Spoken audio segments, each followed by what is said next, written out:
અમેરિકામાં કોઈ કોઈનું નથી તેવું તમે ઘણાના મોઢે સાંભળ્યું હશે. ડોલર, ગ્રીન કાર્ડ કે પછી સિટીઝનશિપ માટે યુએસમાં કોઈની પણ સાથે ગમે તે થઈ શકે છે. અને કંઈક આવી જ કહાની છે અરવિંદભાઈ પટેલની. આજથી 14 વર્ષ પહેલાં યુએસ ગયેલા અને દીકરાને ભણાવવા માટે હજારો ડોલર્સ ખર્ચનારા અરવિંદભાઈ દીકરો કમાતો થાય અને ઘરમાં વહુ આવી જાય પછી 6 મહિના અમેરિકામાં અને 6 મહિના ઇન્ડિયામાં રહી મોજથી પોતાનું ગળપણ પસાર કરવા માંગતા હતા. પરંતુ અમેરિકામાં 14 વર્ષ સુધી મજૂરી કરનારા અરવિંદભાઈનો સંઘર્ષ આજે પણ પૂરો નથી થયો અને આ સંઘર્ષમાં હવે તેમને સાથ આપનારું પણ કોઈ નથી રહ્યું. અરવિંદભાઈ પાસે અમેરિકામાં કહેવા ખાતર તો પોતાની ફેમિલી છે, પરંતુ હવે તે પોતાની જ ફેમિલીનો હિસ્સો નથી રહ્યા અને 64 વર્ષની ઉંમરે એકલા જ રહીને એક સામાન્ય નોકરી કરી પોતાનું ઘડપણ એકલતામાં પસાર કરી રહ્યા છે. એક સમય અમેરિકામાં રહેતી આ ખુશહાલ ફેમિલીને આખરે શું થઈ ગયું અને કેમ અરવિંદભાઈ આજે એકલતામાં પોતાનું ઘડપણ કાઢી રહ્યા છે, તેની રિયલ લાઈફ સ્ટોરી કોઈને પણ આશ્ચર્ય પમાડે તેવી છે. ચરોતરના અરવિંદ પટેલ 2010માં ફેમિલી સ્પોન્સરશિપ પર પોતાની પત્ની અને એકના એક દીકરા સાથે અમેરિકા ગયા ત્યારે તેમને એમ હતું કે ડોલરિયા દેશમાં પોતે મહેનત કરીને એક સારી જિંદગી જીવી શકશે અને દીકરાને પણ ઉજ્જવળ ભવિષ્ય આપી શકશે. 48 વર્ષની ઉંમરે અરવિંદભાઈ યુએસ ગયા ત્યારે તેમના દીકરાએ 10મું ધોરણ પાસ કર્યું હતું અને આગળનો અભ્યાસ તેને અમેરિકામાં જ કરવાનો હતો. તેમની ફેમિલીના મોટાભાગના મેમ્બર્સ યુએસમાં રહેતા હોવાથી તેમને સેટ થવામાં તો કોઈ પ્રોબ્લેમ નહોતી થવાની, પણ ત્યાં તેમને કશું જ ઇઝીલી નહોતું મળવાનું. અમેરિકા પહોંચતા જ અરવિંદભાઈ પોતાના પેરેન્ટ્સ સાથે ન્યૂ જર્સીમાં થોડા દિવસો રોકાયા હતા અને દીકરાનું એડમિશન પણ ત્યાં જ કરાવી દીધું હતું. જોકે તે વખતે ન્યૂ જર્સીમાં જોઈએ તેવી જોબ ન મળતા અરવિંદભાઈ દીકરાને તેના દાદા દાદી પાસે જ મૂકીને પત્ની સાથે એક ગેસ સ્ટેશનમાં જોબ કરવા માટે જોર્જિયા જતા રહ્યા હતા. આ દરમિયાન પોતાના દીકરાના ખર્ચા માટે તે દર મહિને $450 મા બાપને મોકલાવતા હતા. અમેરિકાની લાઈફ ઇન્ડિયા જેટલી આસાન તો નહોતી જ, પરંતુ અરવિંદભાઈ અને તેમના પત્ની રેખાબેન મહેનત કરીને ત્યાં સેટલ થવા માટે પૂરા પ્રયાસ કરી રહ્યા હતા. આ દરમિયાન 2014માં તેમનો દીકરો અજય કોલેજમાં આવ્યો હતો અને તેનો ભણવાનો ખર્ચો પણ વધી જતા અરવિંદભાઈ અને તેમના પત્ની ગેસ સ્ટેશનની જોબ છોડીને ઇલિનોય મૂવ થયા હતા, જ્યાં તેમણે એક મોટેલમાં જોબ શરૂ કરી હતી. મોટેલમાં અરવિંદભાઈનો પગાર ઠીકઠાક હતો, પરંતુ અહીં તેમને રહેવાની સુવિધા ફ્રીમાં મળતી હોવાથી અપાર્ટમેન્ટનું ભાડું નહોતું ભરવું પડતું. દીકરો કોલેજમાં ભણતો હતો ત્યારે અરવિંદભાઈ તેને દર મહિને $2000 થી $2200 મોકલતા હતા. 2017માં તેમના દીકરાનું ભણવાનું પૂરું થયું ત્યાં સુધીમાં અરવિંદભાઈ તેની પાછળ લગભગ $75,000 ખર્ચી ચૂક્યા હતા. ગ્રેજ્યુએટ થતાં જ અરવિંદભાઈનો દીકરો તેમની સાથે જ ઇલિનોયમાં રહેવા આવી ગયો હતો અને થોડા દિવસોમાં જ તેને પણ જોબ મળી ગઈ હતી. જોબ શરૂ થતાં જ અજયે તેના મા બાપને કહી દીધું હતું કે તમે લોકોએ હવે ખૂબ જ મજૂરી કરી લીધી, પણ હવે તેની કોઈ જરૂર નથી. મા બાપની ચિંતા કરતા ત્યારે અજયે બંનેને 2-4 મહિના ઇન્ડિયા જઈ આવવા માટે પણ આગ્રહ કર્યો હતો અને સાથે મોટેલમાં રહેવાનું છોડીને લીઝ પર અપાર્ટમેન્ટ લેવાની પણ તેણે વાત કરી હતી. ત્યારે 2017માં અરવિંદભાઈ અને તેમના પત્ની રેખાબેન મોટેલની જોબ છોડીને પહેલીવાર 2 મહિના માટે ઇન્ડિયા ફરવા આવ્યા હતા અને આ દરમિયાન તેમના દીકરાએ પોતાના નામે લીઝ પર શિકાગોમાં એક અપાર્ટમેન્ટ પણ લઈ લીધો હતો. જાન્યુઆરી 2018માં ઇન્ડિયાથી પાછા આવેલા અરવિંદભાઈએ શિકાગોથી થોડે દૂર જ એક ગેસ સ્ટેશનમાં જોબ શરૂ કરી હતી, જ્યારે તેમના પત્ની એક સ્ટોરમાં જોબ કરતા હતા. અરવિંદભાઈને એમ હતું કે અપાર્ટમેન્ટની લીઝ દીકરાના નામે હોવાથી ભાડું પણ તે જ ભરશે, પરંતુ તેના પૈસા અરવિંદભાઈના અકાઉન્ટમાંથી ડિબેટ થતા હતા. અજય કોલેજમાં હતો ત્યારથી જ તેની પાસે અરવિંદભાઈના અકાઉન્ટ્સની તમામ વિગતો હતી, જેનો યુઝ કરવાનું તેણે ભણવાનું પૂરું થયા બાદ પણ ચાલુ રાખ્યું હતું. અરવિંદભાઈ તેને જ્યારે પણ આ અંગે પૂછતા ત્યારે દીકરો એવા જવાબ આપતો હતો કે તેને એજ્યુકેશન લોન ભરવાની બાકી હોવાથી તે ઘરનું ભાડું ભરી શકે તેમ નથી.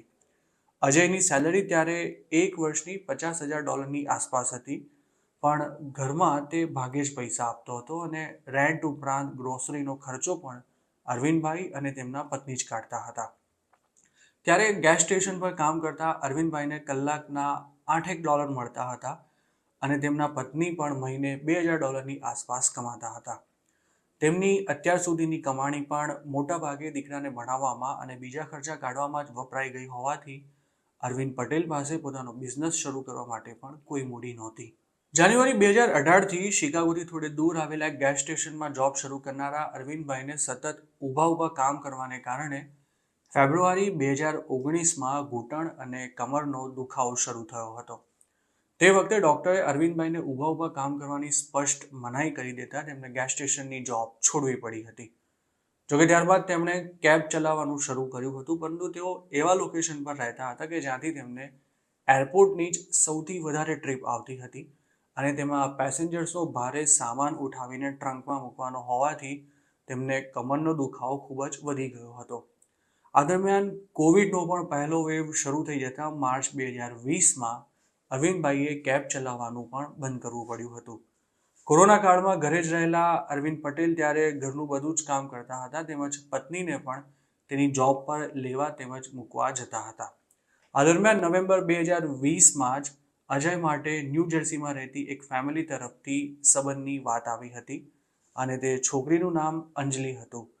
તેની ફેમિલી 2008ની આસપાસ કેન્યાથી વિઝિટર વિઝા પર અમેરિકા આવી હતી, પરંતુ ત્યારબાદ તેઓ યુએસમાં જ ઓવરસ્ટે થઈ ગયા હતા. મતલબ કે અંજલિની ફેમિલીમાં કોઈની પણ પાસે ગ્રીન કાર્ડ કે સિટીઝનશીપ નહોતા, જ્યારે અજય યુએસ સિટીઝન હતો. અજય અને અંજલિ એકબીજાને પસંદ આવી જતા માર્ચ 2021માં બંનેના લગ્ન લેવાયા હતા. ઘરમાં વહુના આવવાથી ફેમિલીના સૌ કોઈ લોકો પણ ખૂબ જ ખુશ હતા અને ત્યારે અરવિંદભાઈનો દીકરો અજય મહિને $8,000 કમાતો હતો. અરવિંદભાઈના પત્ની રેખાબેનની જોબ પણ ત્યારે ચાલુ જ હતી અને લગ્નના થોડા દિવસો બાદ અંજલિએ પણ શિકાગોમાં પોતાના કોઈ દૂરના સંબંધીના સ્ટોરમાં જોબ શરૂ કરી દીધી હતી. જોકે અજય અને અંજલિના લગ્નના માંડ 6 મહિનામાં જ સ્થિતિ બદલાવા લાગી હતી. અંજલિ આખાયગાનો વહીવટ પોતાના હાથમાં રાખવા માંગતી હતી અને તેના કહેવાથી રેખાબેને પોતાનું અલગ બેંક એકાઉન્ટ પણ ખોલાવી દીધું હતું અને તેમની સેલરી પણ તે જ એકાઉન્ટમાં જમા થતી હતી. લગ્નના એકાદ વર્ષમાં જ અંજલિએ અપાર્ટમેન્ટ છોડીને પોતાનું હાઉસ ખરીદવા માટે અજય પર પ્રેશર કરવાનું શરૂ કર્યું હતું, પરંતુ અજય તેના માટે તૈયાર નહોતો. જોકે અંજલિ પણ પોતાની જીત પર અડેલી રહી હતી અને આખરે અજયે શિકાગો નજીક એક ટાઉનમાં પોતાનો હાઉસ ખરીદવાનું નક્કી કર્યું હતું, જેની કિંમત $7,00,000ની આસપાસ હતી. તે વખતે અરવિંદભાઈએ દીકરાને આટલો મોટો ખર્ચો ન કરવા માટે સલાહ આપી હતી, પરંતુ પત્ની આગળ અજયનું કંઈ પણ ચાલે તેમ નહોતું. વળી હાઉસના ડાઉન પેમેન્ટ માટે અંજલિ તેના ફાધર પાસેથી $25,000 લઈ આવી હતી, જેથી અજય હવે તેની આગળ કંઈ પણ બોલી શકે તેમ નહોતો. આખરે જાન્યુઆરી 2023માં અજયે પોતાના નામ પર હાઉસ ખરીદ્યું હતું અને અરવિંદભાઈનું ફેમિલી નવા ઘરમાં શિફ્ટ થયું ત્યારે તેમની વહુ અંજલિ ઇશારામાં વારંવાર એવું કહેવા લાગી હતી કે તે પોતાના પેરેન્ટ્સને પણ અહીંયા જ રાખવા માંગે છે. 5 બેડરૂમના તે હાઉસમાં 2 ફેમિલીઝ આરામથી રહી શકે તેમ હતી, પરંતુ અરવિંદભાઈને અંજલિની વાતમાં દાળમાં કંઈક કાળું હોવાની શંકા થઈ રહી હતી. આમે અંજલિ જે રીતે અજય પર પોતાનો પ્રભાવ જમાવી ચૂકી હતી તેનાથી અરવિંદભાઈ ચિંતિત હતા જ, પરંતુ હવે નવા ઘરમાં પોતાના પેરેન્ટ્સને પણ લઈ આવવાની વાત કરતી અંજલિ આગળ જતા શું કરશે તે વાતનો ડર પણ અરવિંદભાઈને લાગવા માંડ્યો હતો. 2023માં જ ફેબ્રુઆરી મહિનામાં અજય ખરીદેલા તે નવા ઘરમાં કથા રાખવામાં આવી હતી, પરંતુ અંજલિએ બહારના કોઈ લોકોને નથી બોલાવવાના તેમ કહીને અજયના એક પણ રિલેટિવને ઇન્વાઇટ નહોતા કરવા દીધા, પરંતુ પોતાના પેરેન્ટ્સ અને બીજા અમુક રિલેટિવને તેણે કથામાં ઇન્વાઇટ કર્યા હતા અને ત્યારબાદ તેમણે ફરવા જવાનો પણ પ્લાન બનાવ્યો હતો. એક વીક માટે બંને ફેમિલી વેકેશન પર ગઈ ત્યારે અંજલિની મમ્મી આખો દિવસ પોતાના રિલેટિવ્સને ફોન કરીને અમારી અંજલિએ ઘર લીધું છે તેવી વાતો કર્યા કરતી હતી, પરંતુ હકીકત એ હતી કે અંજલિ ત્યારે પોતાની પાસે વર્ક પરમિટ કે સોશિયલ સિક્યુરિટી ન હોવાથી મહિને માંડ $1,500થી $1,700 કમાતી હતી અને ઘરના ઇન્સ્ટોલમેન્ટ ભરવામાં તેનું 1 પૈસાનું પણ કોન્ટ્રીબ્યુશન નહોતું.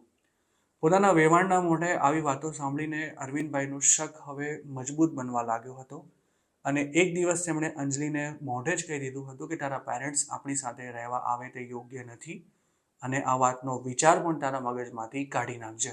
બસ આ જ વાત પર અંજલિનો તેના સસરા સાથે ખૂબ જ મોટો ઝઘડો થઈ ગયો હતો.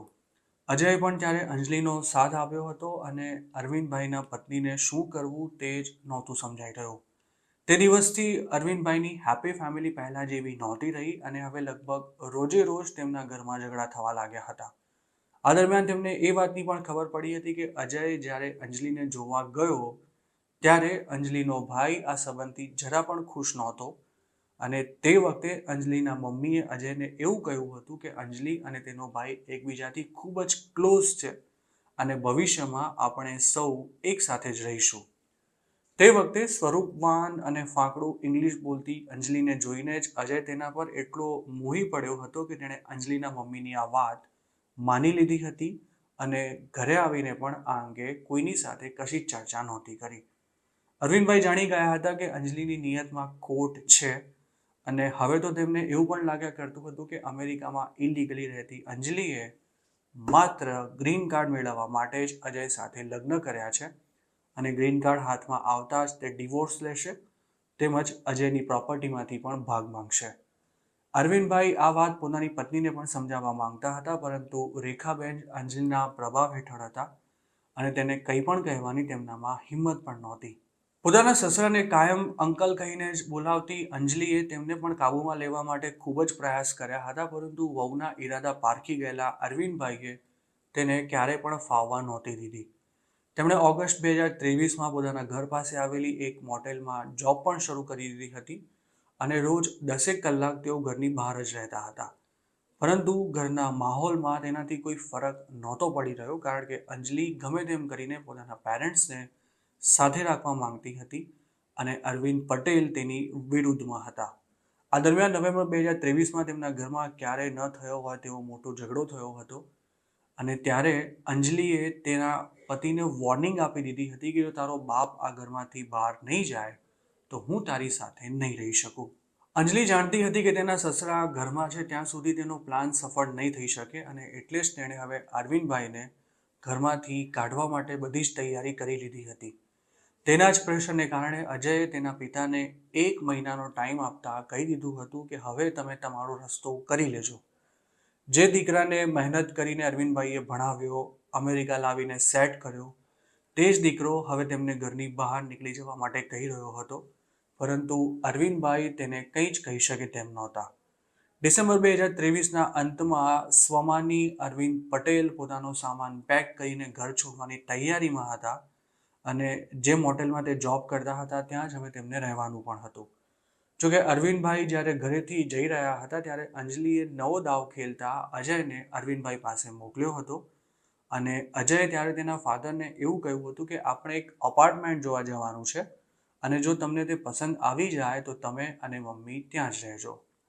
મતલબ કે અંજલિ અરવિંદભાઈ સાથે તેમના પત્નીને પણ ઘરની બહાર મોકલવાની ફિરાકમાં હતી, પરંતુ અરવિંદભાઈએ અપાર્ટમેન્ટ જોવા જવાની ચોખ્ખી ના પાડતા એવું કહ્યું હતું કે તેનું ભાડું મને નહીં પોસાય અને હું મારું જોઈ લઈશ, તમારે કોઈએ પણ મારી ચિંતા કરવાની જરૂર નથી.